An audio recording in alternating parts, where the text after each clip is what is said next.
पिपरियालो भरिसां वॾा माछियूं पुलिस पारां कबाड़ को दुकान हलाईंदड़ नौजवान मोहम्मद अमीन जागिराणी ते मंशिया जो कूड़ो केस दाख़िल करण ख़िलाफ़ सखर पीर जो ॻोठ रोड ते कोर्ट पुलिस स्टाफ वटि रोड ब्लॉक करे मोहम्मद अमीन जागिराणी ज़ुबैर अहमद ज़मीर खुमण इशाद अली इमदाद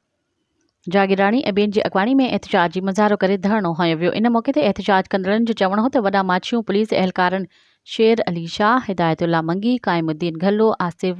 ॿियनि कोर्ट पुलिस स्टाफ जी दुकानदारनि लाइ आज़ार करे छॾियो आहे। हुननि चयो त नौजवान मोहम्मद अमीन जागिराणी कबाड़ जो नंढो दुकान हलाए पेट गुज़र कंदो आहे, पर पुलिस एहलकारनि रोज़ जी बुनियाद ते मंथली घुरे न ॾियण ते मंशिया जो कूड़ो केस दाख़िल करे छॾियो आहे। हुन चयो त कोर्ट पुल ऐं आसपास जे इलाइक़नि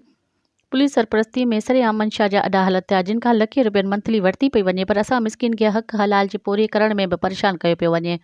हुननि मुतालबो कयो त नोटिस वठी कूड़ो केस ख़त्म करे मंशियात फ़रोशनि सां मुलविस एहलकारनि ख़िलाफ़ कार्रवाई करे इंसाफ़ फराहम कयो वञे। मज़ीद ख़बरनि ऐं तफ़सीलात लाइ विज़िट कयो असांजी वेबसाइट www.awamiNewsHD.com ऐं ॾिसंदा रहो अवामी न्यूज़ HD।